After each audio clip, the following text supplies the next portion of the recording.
सर्वे भवन्तु सुखिनः सर्वे सन्तु निरामया सर्वे भद्राणि पश्यन्तु माँ कश्चित् दुर्भाग् भवेत्। सभी मेरे प्रिय दर्शकों को होली के पावन पर्व महोत्सव की बहुत बहुत शुभकामनाएं, बहुत बहुत मंगल आशीष।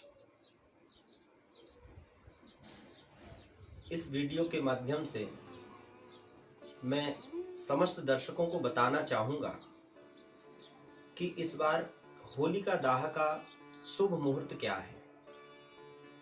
तो आइए इस वीडियो को शुरू से अंत तक ध्यान पूर्वक आप लोग देखें, ध्यान से सुनें। फाल्गुन शुक्ल पक्ष पूर्णिमा को होलिका दाह किया जाता है, परंतु होलिका दाह के समय भद्रा काल का निषेध माना गया है। भद्रा में होलिका दाह नहीं करना चाहिए। भद्रा के समय जो होलिका दाह करते हैं तो उससे अशुभ माना गया है, इसलिए होली जलाने के समय भद्रा नहीं होनी चाहिए। और कोई भी कार्य हम जब करते हैं तो उसके लिए हम धर्म शास्त्रों को साक्षी मान करके वह कार्य किया जाता है। श्रीमद् भगवद गीता में भी भगवान स्पष्ट कहते हैं कि तस्मात् शास्त्रम प्रमाणन्ते कार्या कार्य व्यवस्थितो। क्या उचित है, क्या अनुचित है, क्या सही है, क्या गलत है, इसका निर्णय तो केवल हमारे धर्मशास्त्र ही करते हैं।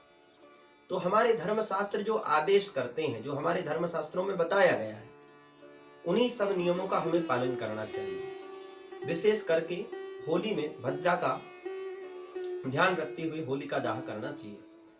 तो इस बार होलिका दाह 24 तारीख दिन रविवार 24 तारीख को प्रातः 9:53 से भद्रा प्रारंभ हो रही है। पूर्णिमा का जो प्रारंभिक चरण होता है उसमें भद्रा प्रारंभ होती है और 24 तारीख को रविवार को रात्रि 11:13 तक यह भद्रा रहेगी। अतः 11:13 रात्रि के पश्चात ही हम लोगों को होलिका दाह करना है और 11:13 के बाद ही होलिका दाह यदि करें, होलिका जलाएं, तो यह शुभ मानी जाती है। तो सभी दर्शकों से मेरा निवेदन है कि यह समय का, इस मुहूर्त का आप लोग ध्यान रखें।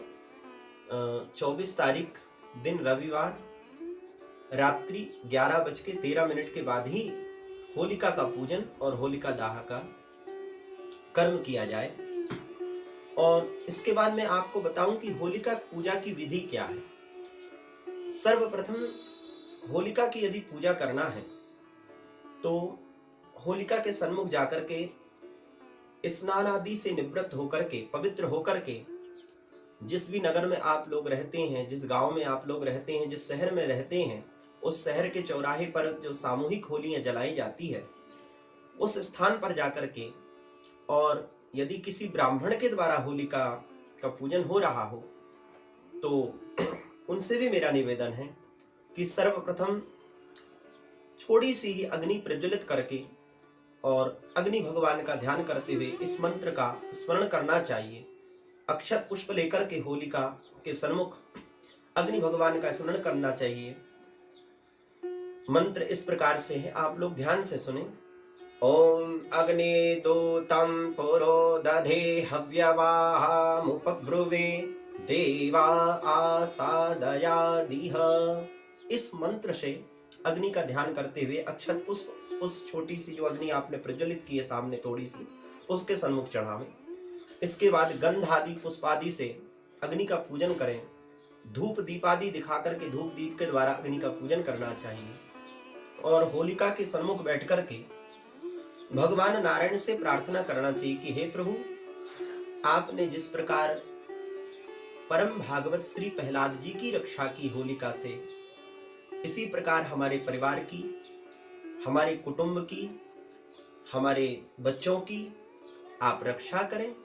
ऐसी प्रार्थना भगवान नारायण से करनी चाहिए और होलिका की सर्वप्रथम प्रदक्षिणा करनी चाहिए। उसके बाद होलिका को प्रज्वलित करके होली जलाना चाहिए। इस विधि से आप लोग होलिका का इस पर्व को मना सकते हैं। और आजकल हम लोग समाज में देखते हैं कि होलिका जलाने के लिए लोग केरोसिन आदि का प्रयोग करते हैं। मिट्टी का तेल है, डीजल है, पेट्रोल है और भी अन्य सामग्री लेते हैं, जैसे पॉलिथीन है, कागज है, पेपर है। ये सब चीजों से होलिका नहीं जलानी चाहिए। होली यदि जलानी है तो उसमें आप अगर है, कपूर है और गूगल आदि का प्रयोग करें। गौ माता के गोबर से जो बने उपले हैं, कंडे हैं, उनका आप प्रयोग करें। चंदन की लकड़ी का भी आप प्रयोग कर सकते हैं और हो सके तो घृत का प्रयोग करना चाहिए, घी का प्रयोग करना चाहिए।